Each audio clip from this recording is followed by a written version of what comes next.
Hello and welcome to the first episode of my tutorial videos for God of War. We're going to be doing Give Me a God mode, which is a ridiculously hard mode. What you have to do here in the first fight, so I'm going to go fight for fight every single episode. We're going to be seeing each fight as we go through the game, so it's just a tutorial basically to get you through the fights. As you can see there, what I'm doing is I'm hitting him up into the air, the enemies here, the Draugrs, not sure how to pronounce their names really, but what you do is you hit R2, which will do your strong attack, there we go, then you hit R1, R1, then R2 again to hit them up into the air again. Now you really want to make sure you're only focusing on one of them at a time, because if you start focusing on another one and you do too much damage to him, he will transform into a level 2. Now you do not want this to happen. You will see at the end of this clip that I do get one level 2, so you'll see one of them transform and I can tell you exactly where I make that mistake. Here you go, you see me just targeting with R3. Make sure it hasn't taught you how to do this yet, but it is essential to target the enemies, so hit R3 in. As you can see, I'm just juggling these guys. As I said, R2, then R1, R1, okay? At this point, it will teach you how to shield. L1 is shield. If you do it at the right time, as soon as they attack you, you can do a deflection.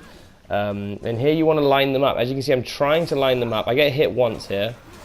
I don't manage to quite do it, so I dodge out the way. Now, I've started hitting this guy, and you see him glowing blue there. Where he was glowing blue, he was going to transform into a level 2.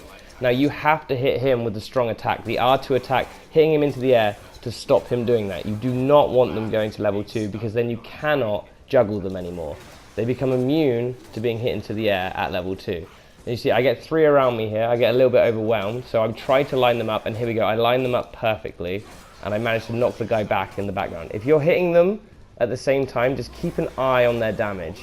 Now look, as you see, I hit all 3 of them there, and now I'm only focused on one of them, so the one behind me is transforming into the level 2. There, he's transformed, he's got blue eyes. I saw him there. So now we actually have one level 2. Now luckily, having one at the end of the fight isn't too bad. I can handle him, I do take him down. But if you want to do it perfectly and you don't want to have any problems whatsoever, make sure you're juggling them all, and you're always targeting one of them at a time, and you're not trying to hit too many of them, okay? So here, you just have to dodge and finish him off. If you want to use your shield, you can. As you see, I just tried to time it there and I didn't quite get it. I get it this time. So yeah, you can shield bash him away. But there you go, that is the first fight in God of War on the hardest difficulty. So if you're trying to do this, that is how you do it right there. So there's a tutorial. So, thank you very much for watching. SMCP out.